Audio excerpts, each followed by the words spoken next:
welcome back. It's been a minute. I haven't done any build videos for a while. Oof, I look rough. Beard makes me look old and fat. But haven't done any builds since the T-1 Micro, and I just mainly did that on Facebook and did some pictures with a few videos here and there. But because it was kind of a quick thing. And I really haven't had anything, well, I'll take that back, I just haven't had the motivation to work on anything else since this summer, actually. I sold my F-22, I don't know why, I just sold it and bought another one because I wanted to do a few things different and just build one because it was such a fun kit to build. I didn't realize I wasn't going to feel like building the new one, or I would have just kept what I got. And that's kind of what the video is going to be about, kind of going over that, and then something else that I got today, picked it up today, that I'm super excited about because it was one of my favorite jets. So it's kind of a replacement for a favorite jet. I had my first jet crash, 2 years ago at Georgia Jets. Had a flame out coming down the runway inverted, and by the time I realized it, it was kind of too late, and I tried to roll it over and it just stopped at like 90 degrees and blew into a million pieces. So it was kind of one of my everyday flyers. It was my Viper jet, the Minion jet as I call it. Had a lot of lights on it, so it was always fun to fly at dusk.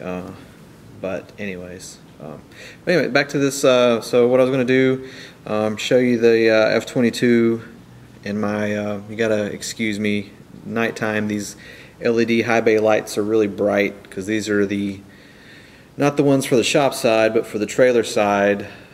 These will actually go on the other side, but the ones I have for the actual shop side have the, I don't know what you want to call it. It's an LED high bay light, but it doesn't have a clear lens over it. It has the smoked clear, so you don't get the reflections like you do. Like I was trying to take some pictures of some of the parts and stuff that come with the kit, and it's just like the plastic, the reflections off the plastic and stuff. So, but this is just makeshift. Anybody knows me in the whole shop deal. Still trying to find brick. It's impossible to find something close to what's on my house right now. I even contacted another place in another state the first of the week, and they asked for pictures and sent them the pictures, and it's like every other one. As soon as I send them the pictures, they go silent because there's only so many brick manufacturers around, and none of them seem to have the reddish color brick right now.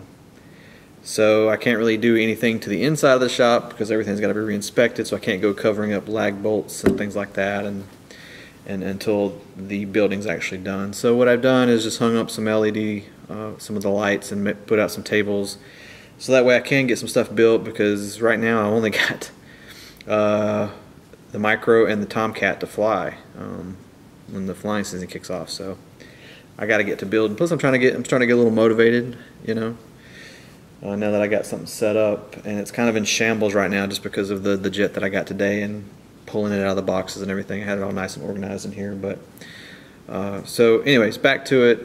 This video mainly is about the F-22, and I'll kind of show you the other project I got today.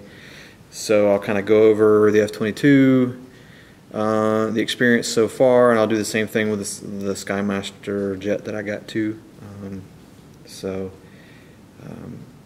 But anyways, let's get to it so I don't get too long-winded here. So, alright, let's move this out of the way. So there it is. Same exact scheme as my last one. So, again, just one of those bonehead things you do in the hobby. I typically keep a jet for a long time. And I don't know, like I said, I just had a weird moment this past summer. So, but anyways, Dirk, I got this through Pacific Jets, which is Dirk, and it's T1 models F-22. Always a good, easy experience with him. Place the order, gets ready to ship, you know, you send them the cash or whatever. You pay half up front and half when it's done. I usually just pay all up front when I get it.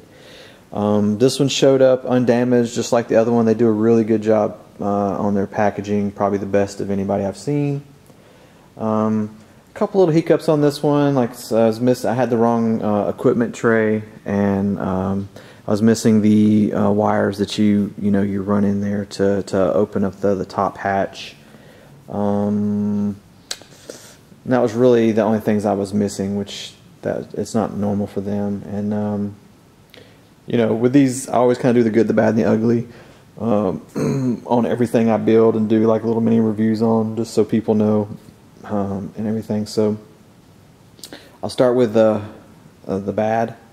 That was kind of a bad, you know. I mean, they just put the wrong boards and forgot that, and I had some. But other than that, no issues. It showed up very fast and everything. And then let's see. So I'm just trying to remember. It's been a little while since I went over the jet. Kind of the ugly, and not really all that. You know, I'm a picky person. You know, anal, picky, whatever you're going to call it. You know, so stuff that may not bother most. You know, it bugs me a little bit. So the first thing was their canopy. They do a goldish kind of mist on the inside to kind of give that, like the scale one, give it that goldish tint. And my first one, it looked fine. It was great. This one, it was just too heavy, and you couldn't even see through the cockpit, you know, and through the glass into the cockpit. So I was like, man, that's really horrible. What can I do? And somebody said, hey, it's probably just sprayed in there. You could probably clean it out with some, you know, acetone or something like that, or adhesive remover. And I just took some alcohol and rubbed it, and it, you know, for a little while, and it came right out. So no problem there. That's just the way they do it. Like I said, some people like it, some people don't. It just was a lot more than the first time, so I had to clean it out. So that was kind of an ugly. The other thing ugly, and this side is okay, it's not too bad, but you come over here and you guys can probably see it, that, you know, it's not straight. They kind of get really crazy with the high saw, and that's just adding weight, you know. And then that line is not straight, and it just looks, my other one was all gray, so it didn't show up, but that white makes it just scream at you. And it's far enough outside of the inlet that you see it. It's kind of an eyesore. So I'm definitely gonna straighten up definitely straighten up the line on it, and then probably just sand this a little better. They just didn't sand it. It's where they glue the inlet in to the frame. You know, it's going to be a glue joint. It's just and the last one was almost the same as far as the texture, and them not really sanding it real well. But because it was all gray, I didn't notice it. But I really like the white inlet with the gray. You know, it really makes it pop. But I just got to straighten that up. So that's kind of an ugly thing. And then I did notice a couple the paint spots where the the kit has this gray, kind of like the traditional F-22 scheme has this gray kind of pattern over top of the lighter gray, and there was a couple spots where it was very uneven, but just a couple, nothing crazy. Like I said, I'm very picky, so don't think that they do a horrible job with the paint. They actually do a really good job. They don't prime like I wish they would, because the stuff, you drop something or you hit it wrong, it'll chip. You know, this, like right here, it just popped off a piece of paint when I was just trying to flex this leading edge slat to get it to move properly. And I'll talk about that too. So that's kind of the ugly, and this kind of goes back on the bad.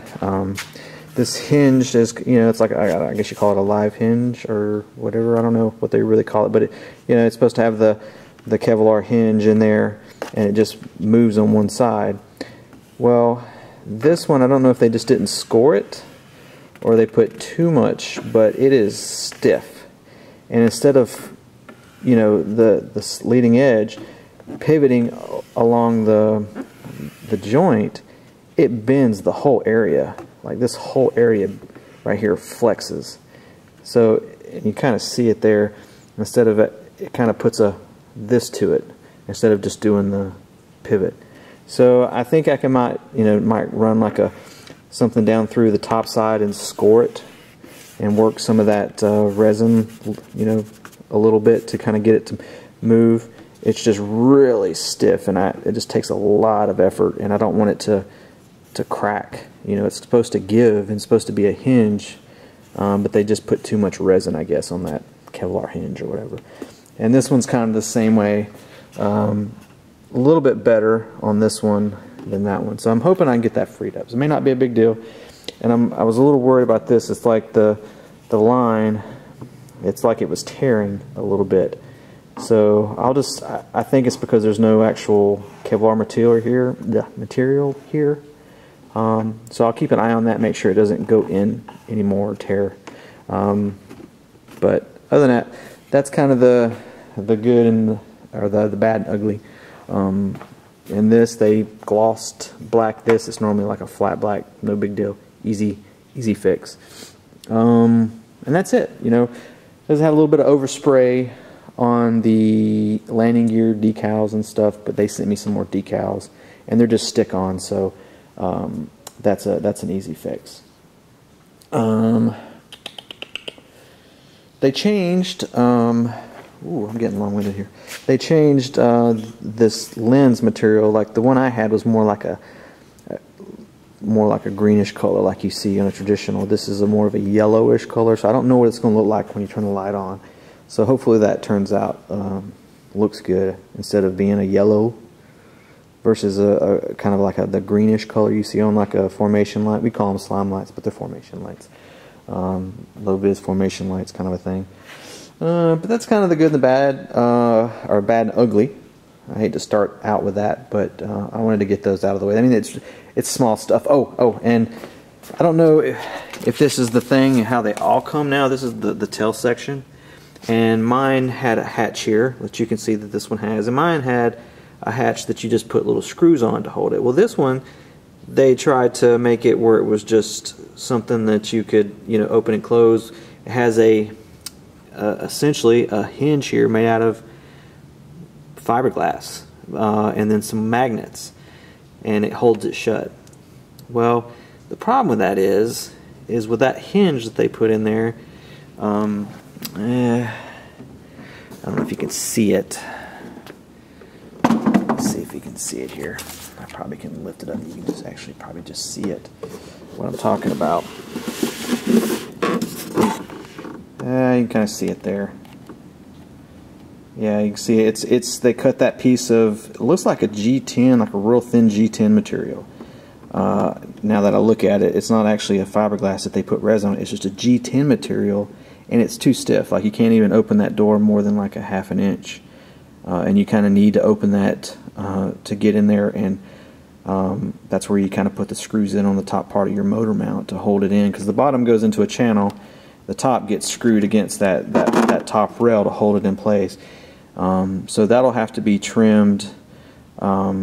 Basically just cut that hinge there, and then I'll get rid of the magnets, because they're heavy. It's heavy magnets, so I'll get rid of the glue and the magnets, and I'll just do a typical screw type mount like I had with the last one. So I'm gonna want to put this down for a second so I can stand this back up.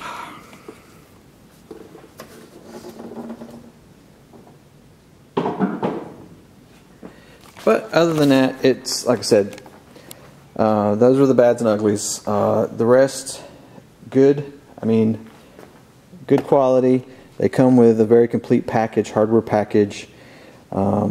It's like I said, it's one of the most complete and easiest scale jets I've ever built, and it's fun to build. That's why I wanted to, build another one. I wanted to do a couple things different, just on how I set up the equipment and things like that. The paint scheme overall is immaculate, and they actually got this one perfect, because the last one didn't have the white piece here like the images I sent, but they got it 100% accurate this time. Props on that.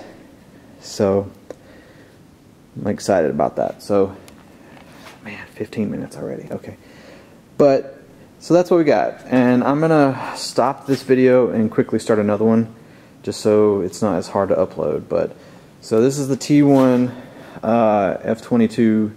I don't know the scale, what it is, but and I'm just kind of going over everything, good, bad, and ugly, and I'll continue on with what's kind of what you get with the kit in the next video. So you guys take it easy. Sorry for being long-winded. It's just a lot to get in, and apparently I like to talk. So till next video, you guys have a good one and take it easy.